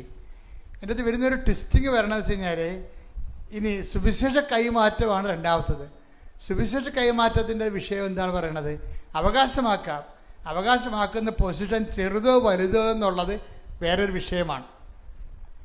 അതാണ് 5:19 എടുത്ത് 5:19 മത്തായി 5:19. 5:19. ഈ പ്രമാണങ്ങളിൽ കൽപ്പനകളിൽ ഏറ്റവും നിസ്സാരമായ ഒന്ന് ലംഘിക്കുകയോ ലംഘിക്കാൻ മറ്റുള്ളവരെ പഠിപ്പിക്കുകയോ ചെയ്യുന്നവൻ സ്വർഗരാജ്യത്തിൽ ചെറിയവനെന്ന് വിളിക്കപ്പെടും. എന്നാൽ അത് അനുസരിക്കുകയും പഠിപ്പിക്കുകയും ചെയ്യുന്നവൻ സ്വർഗരാജ്യത്തിൽ വലിയവനെന്ന് വിളിക്കപ്പെടും. അപ്പൊ അതായത് വിശ്വാസം കൈമാറുന്നവൻ, വിശ്വാസം പഠിപ്പിക്കുന്നവൻ, വിശ്വാസം പ്രചരിപ്പിക്കുന്നവൻ, അവനാരാണ്? ദൈവരാജ്യത്തിലെ വലിയവനാണ്. മറ്റെന്താണ്? ദൈവരാജ്യം അവകാശപ്പെടുത്തിയിരിക്കുന്നേ ഉള്ളൂ. ചെറുതാ വലുതാണെന്ന് നമുക്കറിയത്തില്ല. വലുതാകണമെന്നുണ്ടെങ്കിൽ എന്ത് ചെയ്യണം? സുവിശേഷം കൈമാറണം. കർത്താവിനെ അറിയാത്തവരെ അറിയിക്കണം. അതാണ് ജിജോ പറയണത്. ജിജോ പറഞ്ഞു, എനിക്ക് പത്രം ഞാൻ കൈമാറാൻ തുടങ്ങിയപ്പോഴേ ആണ് എനിക്ക് കർത്താവ് ഇടപെടാൻ തുടങ്ങിയെന്ന്. എന്താ കാര്യത്തിൽ അവന് കൊടുത്തിരിക്കുന്ന വരം അതാണ്, സുവിശേഷ കൈമാറ്റമാണ്. അപ്പം സുവിശേഷ കൈമാറ്റത്തിന് ധൈര്യമില്ലാത്ത എനിക്ക് വേണത് ഉടമ്പടി എടുക്കാൻ പറ്റും, പക്ഷേ റിസൾട്ട് വലുതായിട്ട് പ്രതീക്ഷിക്കരുത്. റിസൾട്ട് ഉണ്ടാകും, തീർച്ചയായിട്ടും ഉണ്ടാകും. കാരുണ്യപ്രവർത്തി റിസൾട്ട് ഉണ്ടല്ലോ, പ്രാർത്ഥനയുടെ റിസൾട്ട് ഉണ്ടാകും. അപ്പോൾ അതേസമയം തന്നെ പ്രാർത്ഥന കൊണ്ട് മാത്രമല്ല, ഇപ്പോൾ നമുക്ക് വെള്ളം കുടിക്കാതെ നമുക്ക് ജീവിക്കാൻ പറ്റത്തില്ല. കഴിഞ്ഞ ദിവസങ്ങളിൽ ഞാൻ ഡെയിലി ബ്രെഡിൽ പറഞ്ഞതാണ്, വെള്ളം കുടിച്ചാൽ എന്ത് പറ്റും? കിഡ്നിയും കരളും എല്ലാം അടിച്ചു പോകും, അല്ലേ? അതുപോലെയാണ് വെള്ളം കുടിക്കണ പോലെ വെള്ളത്തിന് എന്തുമാത്രം പ്രാധാന്യം നമ്മുടെ ജീവിതത്തിലുണ്ട്. ആൾക്കാരോട് നമ്മുടെ സൗന്ദര്യം വരെ വെള്ളം കുടിക്കുന്നവർക്ക് ഉള്ളതാണ്, അല്ലേ? വെള്ളം കുടിക്കുന്നവർക്ക് നല്ല സൗന്ദര്യം ഉണ്ടാകുന്ന പറയണത്. കാര്യം എന്താ? തൊലിയൊക്കെ ഇങ്ങനെ കുത്തുന്ന നനഞ്ഞ് മെഴുകി അങ്ങനെ ഇരിക്കും ഭംഗിയായിട്ട്. വെള്ളം കുടിച്ചില്ലെങ്കിൽ ചുക്കി ചുളിഞ്ഞിരിക്കും, അല്ലേ? ഡീഹൈഡ്രേഷൻ ഉണ്ടാകും. പ്രാർത്ഥനയുടെ റോൾ അതാണ്, വെള്ളമാണ്. വെള്ളം എന്തുമാത്രം അത്യന്താപേക്ഷിതമാണോ അത്രയും അത്യന്താപേക്ഷിതമാണ് പ്രാർത്ഥന. പക്ഷേ കാരുണ്യ പ്രവൃത്തി എന്ന് പറയുന്നത് വേറെ ന്യൂട്രീഷ്യനാണത്, പോഷകാഹാരമാണ്, വെള്ളം മാത്രമല്ല. ഇനി വിശേഷ പ്രവർത്തനം എന്ന് പറഞ്ഞു കഴിഞ്ഞാൽ നിലനിൽക്കുന്ന ന്യൂട്രീഷ്യനാണ്, നിത്യത വരെയാണ് അതിൻ്റെ സംഭവം, നിത്യത വരെയാണ്. അപ്പോൾ ഇതിനെല്ലാത്തിനും കൃത്യമായിട്ടുള്ള എന്താണ് പൊസിഷനുണ്ട്. അപ്പം നിങ്ങൾ അപ്പം ഇതിൻ്റെ അകത്ത് എല്ലാം അത്യാവശ്യമാണ്. പക്ഷെ നമുക്ക് ഭാവിയിൽ ദൈവത്തിന് കൂടി പ്രയോജനം ചെയ്യുന്ന രീതിയിലേക്ക് ഉടമ്പടി ഒന്ന് കറക്റ്റ് ചെയ്യണം, നല്ലതായിരിക്കും. ഇതിനെല്ലാത്തിനും വേണ്ടത് ദൈവസ്നേഹമാണ്. പ്രാർത്ഥിക്കുക, കർത്താവായ ദൈവമേ, എന്നിൽ അപ്പോസ്തലന്മാരെ പോലെയുള്ള ദൈവസ്നേഹത്താൽ എന്നെ അഭിഷേകം ചെയ്യണമേ. പരിശുദ്ധ അമ്മയെ പോലെയുള്ള ദൈവസ്നേഹത്താൽ എന്നെ അഭിഷേകം ചെയ്യണമേ. ഈശോ മിശിഹായെ പോലെയുള്ള ദൈവസ്നേഹത്താൽ എന്നെ അഭിഷേകം ചെയ്യണമേ. ഇപ്പൊ പരിശുദ്ധാത്മാവെ 3 ആൾക്കാരെ പറഞ്ഞു. എന്തൊക്കെയാണ്? ദൈവസ്നേഹത്തിന്റെ വക്താക്കളായിട്ട് ഒന്ന് അപ്പോസ്തലന്മാരെ പറഞ്ഞു, അല്ലേ? പിന്നെ എന്ത് പറഞ്ഞു? അമ്മയെ പറഞ്ഞു. പിന്നെ എന്ത് പറഞ്ഞു? ഈശോയെ പറഞ്ഞു. ഈ 3 ആൾക്കാർക്കും ദൈവസ്നേഹമുണ്ട്, പക്ഷേ ഡിഗ്രീസ് ഓഫ് പെർഫെക്ഷനിൽ വ്യത്യാസമുണ്ട്. ഈശോ ഈ കുരിശ് മുഴുവനും എടുത്ത് എന്താണ്? അപ്പായുള്ള സ്നേഹത്തിൻ്റെ പ്രതിയാണ്. ഈശോയ്ക്ക് കുരിശ് പോലും അഭിഷേകമായി മാറിയതിൻ്റെ കാരണം ഇതിൻ്റെ പിന്നിലെ അപ്പായുടെ ഇഷ്ടം നിറവേറ്റാൻ കഴിയുമ്പോൾ ആത്മസന്തോഷമാണ് വരേണ്ടത് ഉള്ളിൽ. എല്ലാ സഹനങ്ങളിലും ആത്മസന്തോഷം നമുക്ക് തോന്നുന്നത് വരെ നമ്മൾ ദൈവസ്നേഹത്തിൽ പുരോഗമിക്കേണ്ടിയിരിക്കുന്നു. മനസ്സിലായില്ലേ? എല്ലാ സഹനങ്ങളിലും ആത്മസന്തോഷം തോന്നുന്നത് വരെ നമ്മൾ ദൈവസ്നേഹത്തിൽ പുരോഗമിക്കേണ്ടിയിരിക്കുന്നു. ശ്രദ്ധിക്കട്ടെ, ഹല്ലേലൂയ. നമ്മൾ 89-ാം സങ്കീർത്തനത്തിൽ പറയണത്, എൻ്റെ തിരഞ്ഞെടുക്കപ്പെട്ടവനുമായി ഞാനൊരു ഉടമ്പടി ചെയ്യുമെന്നാണ്. അപ്പോൾ നമുക്ക് ഉടമ്പടി ചെയ്തിട്ടുള്ള ആൾക്കാർ എപ്പോഴും ഓർത്തേക്കണം, ദൈവം നിങ്ങളെ തിരഞ്ഞെടുത്തത് കൊണ്ടാണ് നിങ്ങൾക്ക് ഉടമ്പടി ചെയ്യാൻ വേണ്ടി സാധിക്കണത്. അപ്പോൾ അതുകൊണ്ട് തന്നെ കുറച്ച് സന്തോഷം ഉണ്ടാകുകയും ചെയ്യണം, കുറച്ച് സീരിയസും ആകണം. എന്താണ്? ദൈവം എന്നെ തിരഞ്ഞെടുത്ത കൊണ്ടാണ് എനിക്ക് ഉടമ്പടി ചെയ്യാൻ കഴിയണത്. അപ്പോൾ എന്തു ചെയ്യും? ഇപ്പോൾ ഈശോ പറഞ്ഞിട്ടുണ്ട്, നിങ്ങൾ എന്നെ തിരഞ്ഞെടുക്കുകയല്ല, ഞാൻ നിങ്ങളെ. 15:16 നിങ്ങൾ എന്നെ തിരഞ്ഞെടുക്കുകയല്ല, നിങ്ങൾ എന്നെ തിരഞ്ഞെടുക്കുകയല്ല, ഞാൻ നിങ്ങളെ തിരഞ്ഞെടുക്കുകയാണ് ചെയ്തത്. ഞാൻ നിങ്ങളെ തിരഞ്ഞെടുക്കുകയാണ് ചെയ്തത്. നിങ്ങൾ പോയി ഫലം പുറപ്പെടുവിക്കുന്നതിനും നിങ്ങൾ പോയി ഫലം പുറപ്പെടുവിക്കുന്നതിനും നിങ്ങളുടെ ഫലം നിലനിൽക്കുന്നതിനും വേണ്ടി നിങ്ങളുടെ ഫലം നിലനിൽക്കുന്നതിനും വേണ്ടി ഞാൻ നിങ്ങളെ നിയോഗിച്ചിരിക്കുന്നു. ഞാൻ നിങ്ങളെ നിയോഗിച്ചിരിക്കുന്നു. അപ്പോൾ 89-ാം സങ്കീർത്തനത്തിൽ പറയുന്ന എൻ്റെ തിരഞ്ഞെടുക്കപ്പെട്ടവരുമായിട്ടാണ് ഞാൻ ഉടമ്പടി ചെയ്യുന്നത് എന്ന് പറയുമ്പോൾ 15-16 എന്താ പറയണത്? നിങ്ങൾ എന്നെ തിരഞ്ഞെടുക്കുകയല്ല, ഞാൻ നിങ്ങളെ. അപ്പോൾ ഉടമ്പടി ചെയ്യാൻ വേണ്ടി നിങ്ങൾ വന്നില്ലേ? നിങ്ങൾ ആര് തിരഞ്ഞെടുത്തതാണ്? ദൈവം തിരഞ്ഞെടുത്തതാണ്. ദൈവവിളി എന്ന് പറയണത്. ശ്രുതിക്കട്ടെ, ഹല്ലേലൂയ. ഹല്ലേലൂയ, ഹല്ലേലൂയ, ഹല്ലേലൂയ. ഉടമ്പടി എന്ന വലിയ പ്രാർത്ഥനാ പദ്ധതിയിലേക്ക് നീ നേരിട്ട് ഞങ്ങളെ വിളിച്ചു ചേർത്തതിന്, തിരഞ്ഞെടുത്തതിന് നന്ദി പറയുന്നു. ഹല്ലേലൂയ.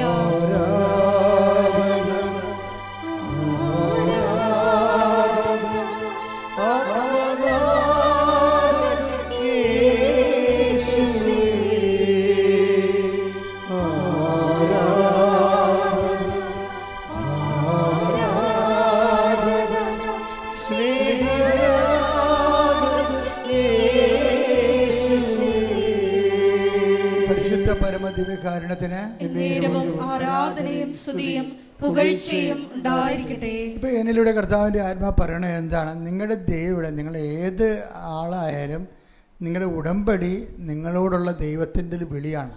ഉടമ്പടി ദൈവവിളിയാണ്. അതുകൊണ്ട് തന്നെ ആ ദൈവവിളി എന്ന് പറയുമ്പോൾ അതിനോട് നമുക്ക് കാണിക്കേണ്ട ആദ്യം എന്താണ്? വിശ്വസ്തതയാണ്, അല്ലേ? ഉടമ്പടി ജീവിക്കണത്.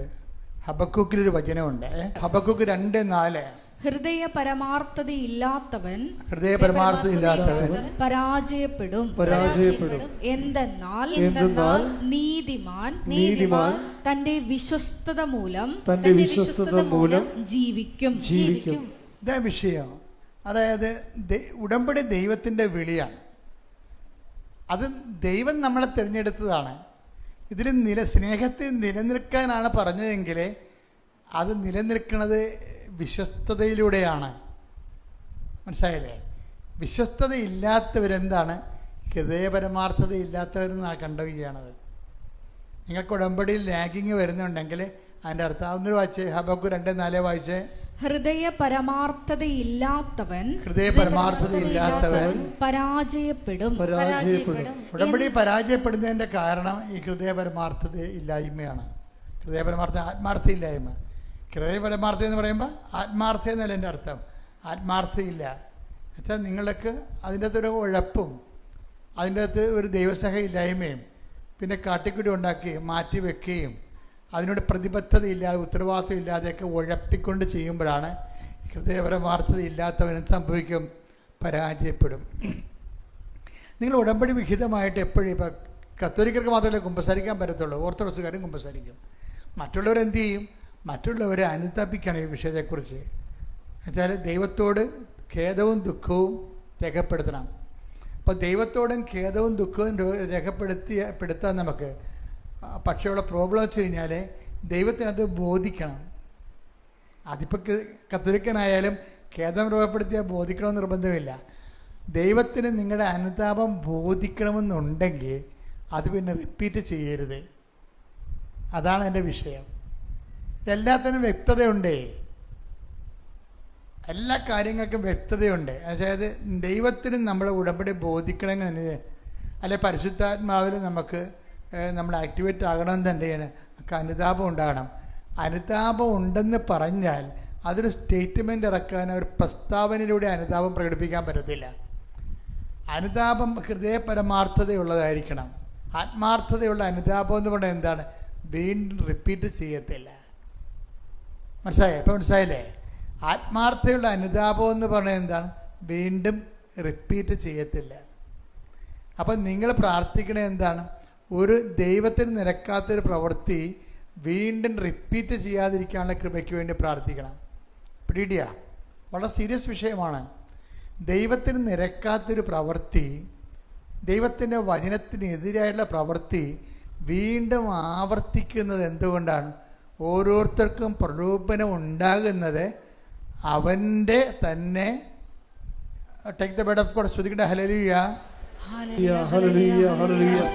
യാക്കോബ് 1:13-14 യാക്കോബ് 1:13-14 പരീക്ഷിക്കപ്പെടുമ്പോൾ താൻ ദൈവത്താലാണ് പരീക്ഷിക്കപ്പെടുന്നത് എന്ന് ഒരുവനും പറയാതിരിക്കട്ടെ. എന്തെന്നാൽ ദൈവം തിന്മയാൽ പരീക്ഷിക്കപ്പെടുന്നില്ല. അവിടുന്ന് ആരെയും പരീക്ഷിക്കുന്നുമില്ല. ഓരോരുത്തരും പരീക്ഷിക്കപ്പെടുന്നത് സ്വന്തം ദുർമോഹങ്ങളാൽ വശീകരിക്കപ്പെട്ട് കുടുക്കിലാകുമ്പോഴാണ്. ഇതിനാണ് ഈ ബന്ധനം എന്നൊക്കെ കരിസ്മാറ്റിക് മേഖലയിലൊക്കെ പറയുന്നത്. അതായത് ഈ ബന്ധനം അഴിക്കുക എന്നൊക്കെ അവർ പറയത്തില്ലേ, അതാരുടെയും കുഴപ്പമില്ല, ബൈബിളിലുള്ള കാര്യമാണ് എന്ന് വെച്ച് കഴിഞ്ഞാൽ. പക്ഷേ പലരും അത് പൈശാചിക ബന്ധനമായിട്ട് ചിത്രീകരിക്കുകയും ജനറലൈസ് ചെയ്യുകയും ചെയ്യും. പക്ഷെ വരുന്നത് വെച്ചാൽ പാപത്തിൻ്റെയും പ്രലോഭനത്തിൻ്റെയും ബന്ധനമാണ്. ഓരോരുത്തരും സ്വന്തം ദുരാശകളാൽ ആകർഷിക്കപ്പെട്ട് കുടുക്കിലാകുകയാണ്.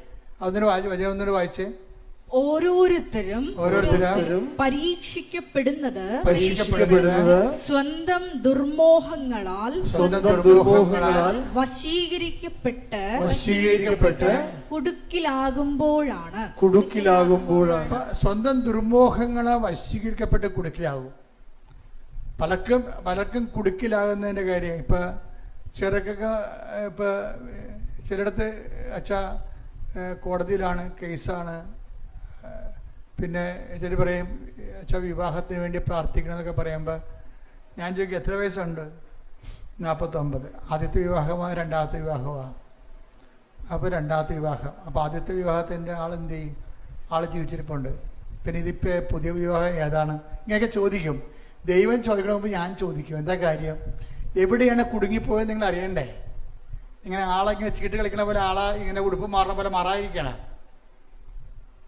പുരുഷനെ സ്ത്രീയെയും ഉടുപ്പ് മാറണ പോലെ മാറാൻ കർത്താവ് പറഞ്ഞിട്ടില്ലല്ലോ. അപ്പം എവിടെയോ ദുർമുഖം വെച്ച് കുടുങ്ങിയിട്ടുണ്ട് സംഭവം. അപ്പം ചിലർ പറയും അച്ഛാ സഹിക്കാൻ പറ്റണില്ല, പൊറുക്കാൻ പറ്റാത്ത അവസ്ഥയാണ്, എന്നാൽ നിനക്ക് കുറച്ച് നാൾ പ്രാർത്ഥനാ ജീവിതം നയിക്കാൻ പറ്റും. ഭാര്യ ഭർത്താക്കന്മാർ തമ്മിൽ കുറച്ച് നാൾ അകന്ന് ജീവിക്കാൻ ബൈബിൾ പറയുന്നുണ്ട്. അത് പ്രാർത്ഥനാ ജീവിതത്തിനാണ് പറയുന്നത്. അപ്പം നിങ്ങളവർക്കും ശാരീരിക സംയോഗ വിഷയം തന്നെ അല്ല ശരിക്കും പറഞ്ഞാൽ. ശരീരത്തിനകന്ന് താമസിക്കുന്നതിൻ്റെ ഉദ്ദേശം എന്ന് പറയണത്, സെപ്പറേറ്റ് ചെയ്ത് ജീവിക്കുന്നതിൻ്റെ ഉദ്ദേശം എന്ന് പറയണത് പ്രാർത്ഥനാ ജീവിതമാണ്. പ്രാർത്ഥനാ ജീവിതം കൊണ്ടും അവൻ ശരിയായില്ലെങ്കിൽ നിനക്ക് സഭയോട് പറയാം. സഭയാണ് പിന്നെ തീരുമാനിക്കുന്നത് കർത്താവ് യോജിപ്പിച്ചതാണ് അല്ലേ, അതിൻ്റെ കണ്ടീഷൻസ് ഉണ്ടോ ഇല്ലേ. അപ്പോൾ സഭ കൂടി നിനക്ക് അത് കൺഗ്രസ് തന്നാൽ പിന്നെ നമ്മൾ ഫ്രീ ആയി. എന്താ കാര്യം? നമുക്കിവിടെ 10-50 കൊല്ലം ജീവിച്ചാൽ പോരല്ലോ. ഞാൻ നിത്യതയെക്കുറിച്ച് പറയുമ്പോൾ നിങ്ങൾ ഓർക്ക് ഈ അച്ഛൻ എന്താണ് എപ്പോഴും നിത്യതയെക്കുറിച്ച് പറയുന്നത്? ജീവിതമല്ലേ പ്രശ്നം. കഴിഞ്ഞ പ്രാവശ്യം എന്താ പറഞ്ഞത്? നിത്യജീവിതം തുടങ്ങണത് ഇവിടുന്ന് തന്നെ തുടങ്ങുകയാണെന്ന് പറഞ്ഞില്ലേ? അതിൻ്റെ കാര്യം എന്ന് വെച്ച് കഴിഞ്ഞാൽ ഇവിടെ തുടങ്ങാത്തൊരു ജീവിതം നമുക്കില്ല. ഇവിടെ നിത്യജീവിതം തുടങ്ങിയ ആൾക്കാരുടെ കണ്ടിന്യൂഷനാണ് ശരീരം ആവശ്യമില്ലാത്ത ഒരു ജീവിതാവസ്ഥകളിലേക്ക് ദൈവത്തിൻ്റെ കൂടെ നമ്മൾ ജീവിക്കുന്നത്. അപ്പോൾ ഇതിനെക്കുറിച്ചൊക്കെ നിങ്ങൾക്ക് വ്യക്തത ഉണ്ടാകണം. അപ്പം ഞാൻ മാതാവിൻ്റെ പ്രത്യക്ഷീകരണത്തെക്കുറിച്ച് ഇടയ്ക്കിടയ്ക്ക് പറയണത് എന്തുകൊണ്ടാണ്? മാതാവിൻ്റെ പ്രത്യക്ഷീകരണം സമയഘടികാരം നെഞ്ചിൽ ചാർത്തി ദുരന്തം ഉണ്ടാകാൻ പോണ പ്രാർത്ഥിക്കണം നമ്മ പറഞ്ഞതിൻ്റെ പിന്നിലാണ്.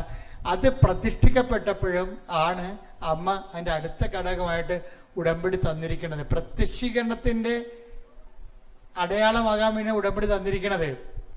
അപ്പോൾ എപ്പോഴും ഉടമ്പടി എടുത്തിട്ടുള്ളവരും ഉടമ്പടി ജീവിക്കുന്നവരും ശ്രദ്ധിക്കണം, ഞാൻ മാതാവിൻ്റെ പ്രത്യക്ഷീകരണത്തിൻ്റെ സാക്ഷിയാണെന്ന്.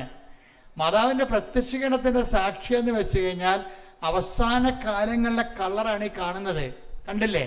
അവസാന കാലങ്ങളിൽ വെടിയും പുകയും കണ്ടില്ലേ, കൊടുങ്കാറ്റും എല്ലാം. നമ്മൾ എന്താ പറയുക, പ്രപഞ്ച പ്രകൃതിയുടെ മാതാവേ. ഇപ്പം നമ്മൾ എന്താ പറയുക, ഇപ്പം ഐശ്വര്യ, അതായത് ഡോക്ടർ ഐശ്വര്യ എന്ന് പറഞ്ഞൊരു മോഡി ദിവസം സാക്ഷ്യം പറഞ്ഞു. അപ്പം അവർ ഡോക്ടർ ഐശ്വര്യ, അപ്പം അവർ 2016 അന്നത്തെ മരിയൻ തപസ്സുദേനം കൂടിയതാണ്. അവർക്ക് അങ്ങനെ MBBS കരിബിയൻ ദ്വീപിലെ അഡ്മിഷൻ കിട്ടി. അവരങ്ങനെ പോയി അവിടെ പഠിച്ച് ഡോക്ടറായി. അപ്പം കരിബിയൻ ദ്വീപിലേക്ക് ഒരു ഹരിക്കെയിൻ വന്നു. ഹരിക്കെയിൻ എന്ന് പറയുന്നത് എന്താണ്? ഈ കൊടിയ ചുഴലിക്കാറ്റ്. അപ്പം മണിക്കൂറിന് 110 കിലോമീറ്ററാണ് അതിൻ്റെ വേഗത. അപ്പം നമ്മൾ ഈ വന്ന് കെട്ടറൊന്നും കാണത്തില്ല, ഇങ്ങനെ നക്കി എടുത്തിട്ട് പോയി കളയും, ഒരെണ്ണം പോലും അവശേഷിക്കത്തില്ല.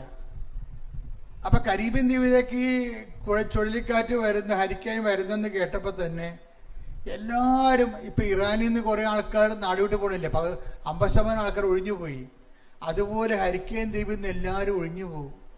ഒഴിഞ്ഞു പോകുമ്പോഴും ഈ ഡോക്ടർ ഐശ്വര്യ മാതാവേ, അമ്മ മാതാവേ, കൃപാസന മാതാവേ, നീ പ്രകൃതി ശക്തികളുടെ മേൽ അധികാരമുള്ള അമ്മയാണ്. അപ്പം അതുകൊണ്ട് തന്നെ എനിക്ക് ഒരിടം പോകാനില്ല, അമ്മ ഈ ദ്വീപിലേക്ക് കൊടുങ്കാറ്റ് അയക്കരുത്, അതിനെ തിരിച്ചു കൊണ്ടുപോകണം. ഇവർ രാത്രി 2 സുഹൃത്തുക്കൾ കൂടി ആ ദ്വീപിൽ, ആ സ്ഥലത്ത് ഇവർ മാത്രമേ ഉള്ളൂ. എല്ലാവരും പോയി. രാത്രി പേടിച്ച് അറണ്ട് എല്ലാവരും പോയി. ഇവർ മാത്രം നിന്ന് ഉടമ്പടി കാശുരം പിടിച്ചുകൊണ്ട് കണ്ണീരോടെ പ്രാർത്ഥിക്കുകയാണ്. എന്താണ്? ആ പ്രകൃതി ശക്തികളുടെ മാതാവാണ്. പ്രകൃതി ശക്തികൾ, അതായത് നമുക്ക് ഈ അമ്മ ദുരന്തമുണ്ടാകുമ്പോൾ പ്രാർത്ഥിക്കണമെന്ന് പറഞ്ഞ് പ്രത്യക്ഷപ്പെട്ടതിൻ്റെ അടുത്ത മാസമാണ് സുനാമി ഉണ്ടാകുന്നത്. അപ്പം അതിനുവേണ്ടി, അതുകൊണ്ട് തന്നെ പ്രകൃതി ശക്തികളും ഉണ്ടാകാൻ പോകുമ്പോഴും അതിന് എതിരെ ഉണ്ടാകുന്നതും അന്ത്യകാലത്തിൻ്റെ അവസ്ഥ ആരംഭിക്കുമ്പോഴൊക്കെ എല്ലാം കൃപാസനം മാതാവിൻ്റെ പ്രത്യക്ഷീകരണം സഭ പഠിച്ചിട്ട് ഈ ഉടമ്പടി ലോകം മുഴുവനും പ്രചരിക്കപ്പെടുകയും ഉടമ്പടി ജനങ്ങളെല്ലാം ഉടമ്പടിയിലായിരിക്കുകയും ചെയ്യണം. കർത്താവിൻ്റെ അന്ത്യകാല വരവിലെ എല്ലാവരും ദൈവത്തോട് ഉടമ്പടി ജീവിതം ജീവിച്ച് വിശുദ്ധി നൽകുന്ന സംരക്ഷണത്തിലാണ് നമ്മൾ ദൈവത്തെ മനുഷ്യരാശി കണ്ടെത്തണതും കാണുന്ന മുഖാമുഖം ദർശിക്കണതും. അപ്പോൾ ഒരു മുഖാമുഖം ദർശിക്കുക എന്നുള്ള ഒരു വിഷയം എനിക്ക് പറയാതിരിക്കാൻ പറ്റത്തില്ല. കാര്യം നിങ്ങൾ പറയുമ്പോൾ സാധാരണ വിഷയമായിരിക്കും ഞാൻ ആദ്യം പറയണത്. ചെന്ന് എത്തണത് എവിടെയാണ്? ചില ചിട്ടിയും പട്ടിയും കൊട്ടയൊക്കെ പറയത്തുള്ളൂ ആദ്യം. പക്ഷെ ചെന്ന് എത്തണത് എവിടെയാണ് നിങ്ങൾ നോക്കണം. എവിടെയാണ്? നിത്യതയിലുമായിട്ടുള്ള ബന്ധത്തിലാണ്. നിങ്ങളെ ഊട്ടി ഉറപ്പിക്കാൻ വേണ്ടിയാണ് നിങ്ങൾ ഗ്യാപ്പില്ലാത്ത നിങ്ങൾ എൻ്റെ സ്നേഹത്തിൽ നിലനിൽക്കുമെന്ന് പറയണത്. അപ്പം നിങ്ങളെപ്പോഴും നമ്മുടെ മുമ്പിൽ എപ്പോഴും പ്രാർത്ഥിക്കണം, കർത്താവേ എൻ്റെ ജീവിത ആവശ്യം കഴിഞ്ഞാലും അങ്ങയുടെ ഉടമ്പടി നിലനിൽക്കാൻ എന്നെ സഹായിക്കണമേ. ഇതുമാത്രം മനുഷ്യരാണെന്നറിയാമോ? ഞാൻ ഫിലാഡൽഫിയ ധ്യാനിപ്പിച്ചുകൊണ്ടിരിക്കുകയാണ്. അപ്പോഴേ അമ്മ പറഞ്ഞു, അടുത്ത ധ്യാനം അഗ്നിസ്നാന ധ്യാനമാണ്, മരിയൻ അഗ്നിസ്നാന ധ്യാനമാണെന്ന് പറഞ്ഞു. ഞാൻ മറന്നുപോയപ്പോഴേ ഭയങ്കര തിരക്കായിരുന്നു. ഞാൻ എൻ്റെ ഡയറിയെ കുറിച്ചിട്ട് മരിയൻ അഗ്നിസ്നാന ധ്യാനം. എന്തിനാണ്? നിത്യ ഉടമ്പടിക്ക് അഗ്നിസ്നാന സ്നാനമെന്ന്. അതായത് നിത്യ ഉടമ്പടി, അതായത് ചില ആൾക്കാർക്ക് നിത്യമായിട്ട് ഉടമ്പടി ജീവിക്കണമെന്ന് ആഗ്രഹമുണ്ട്. ഇവിടെ തന്നെ എന്തുമാത്രം ആൾക്കാർ പറയും, ഞങ്ങൾ കുടുംബവും ഇനി നിത്യമായിട്ട് ഉടമ്പടി തന്നെ ജീവിക്കും, ഞങ്ങളുടെ ജീവിതം ഇനി ഉടമ്പടി ജീവിതമാണ്, മരണം വരെ ഞങ്ങൾ ഉടമ്പടി ജീവിക്കുക എന്നൊക്കെ പറയുന്നില്ലേ. അപ്പം നിത്യ ഉടമ്പടിക്ക് മരിയൻ ഇപ്പോൾ പുതിയ നമുക്ക് കെട്ടിടങ്ങളൊക്കെ രൂപപ്പെട്ട് വരുന്നു. അപ്പോൾ നമുക്ക് താമസിച്ചുള്ള ധ്യാനം ഉണ്ടാകും. അതെന്താണ്? മരിയൻ അഗ്നിസ്നാന ധ്യാനമാണ്. എന്തിനാണ്? നിത്യ ഉടമ്പടി ജീവിക്കാൻ ആഗ്രഹിക്കുന്നവർക്ക്. അതായത് എപ്പോഴും നമ്മൾക്ക് എപ്പോഴും നമ്മൾ ശ്രദ്ധിക്കേണ്ടത്, ദൈവത്തിന് നിങ്ങളൊരു ഒരു മെസ്സേജ് കൊടുക്കണം. എന്താ വെച്ചാൽ, കർത്താവ് എനിക്ക് ഈ ഉടമ്പടി ജീവിക്കാൻ ആഗ്രഹമുണ്ട്. പിന്നെ അതേസമയം തന്നെ ഒത്തിരിയേറെ പലതരത്തിലുള്ള അലട്ടലുകളുമുണ്ട്. അതുകൊണ്ട് എന്നെ കർത്താവ് പറഞ്ഞ പോലെ ഇതുപോലെയുള്ള പ്രലോഭനങ്ങൾ ഉൾപ്പെടുത്താതെ എൻ്റെ ജീവിക്കാനുള്ള മാർഗം എനിക്ക് തന്ന് എൻ്റെ ജീവിത നിലവാരം മെച്ചപ്പെടുത്തിക്കൊണ്ട്, ജീവിത നിലവാരം മെച്ചപ്പെടുത്തുന്നത് നമുക്ക് ജീവിക്കണ്ടേ, അന്തസ്സോടെ ജീവിക്കണം. നമ്മൾ മനുഷ്യരല്ലേ. അപ്പം നമ്മൾ മൃഗങ്ങളൊന്നും അല്ലല്ലോ. നല്ല വീട് വെച്ച് കുഞ്ഞുങ്ങളൊക്കെ നല്ല നിലവാരത്തിൽ പഠിപ്പിച്ചു, നല്ല ഭക്ഷണം കഴിച്ചു, മിടുക്കനുമായി നമ്മൾ ജീവിക്കും. അതാണ് ഈശോ പറഞ്ഞതാണ്. ഈശോ പറയാത്തതല്ല. ഈശോ പറഞ്ഞ് ഇതൊക്കെ നിങ്ങൾക്ക് ആവശ്യമാണെന്ന് എൻ്റെ സ്വർഗസ്ഥനായ പിതാവ് അറിയുന്നു. അതാ. അപ്പം അതെല്ലാം വേണം നമുക്ക്. നല്ല വീട് വേണം, നല്ല ആരോഗ്യം വേണം, നല്ല സൗന്ദര്യം വേണം, നല്ല ആത്മവിശ്വാസം വേണം. നമ്മൾ ദൈവത്തിൻ്റെ പൈതലാണ് നമ്മൾ. അപ്പം ഇതൊക്കെ നിങ്ങൾക്ക് ആവശ്യമാണ്. ഇതൊക്കെ നിങ്ങൾക്ക് ആവശ്യമാണ് സ്വർഗസ്ഥനായ പിതാവിന് അറിയാം. എന്ത് ചെയ്യണം? നിങ്ങൾ ആദ്യം ഉടമ്പടി ജീവിക്കാൻ പറയും. ആദ്യം ദൈവരാജ്യത്തെയും അതിൻ്റെ നീതിയെയും കുറിച്ച് അന്വേഷിക്കുക. കൈയടിച്ച് ശ്രദ്ധിക്കട്ടെ. ഹല്ലേലൂയ. എന്റെ കർത്താവിനുമായ നാമത്തിൽ സഭയുടെ അധികാരത്തിൽ ക്രിസ്ത്യൻ അടയാളത്തിൽ സേവശക്തിയാൽ ഇന്ന് ഉടമ്പടി ജീവിതം ജീവിച്ചുകൊണ്ട് ഉടമ്പടിക്ക് സാക്ഷ്യമായ എല്ലാ മക്കളും ഓർത്തുകൊണ്ട് യേശുക്രിസ്തു നാമത്തിൽ മാർഗരോഗങ്ങള്, തീരാവേദികള്, ജീവിതങ്ങള്, ജീവിതവസ്ഥകള് യേശുവിന്റെ നാമത്തിൽ മാറിപ്പോകട്ടെ. കർത്താവിനുമായ കർത്താവേ, അനുഗ്രഹത്തിന്റെ അത്ഭുതകരം ഓരോ മകളുടെ പേരും ഓരോ മകളുടെ പേരും വെക്കണമേ.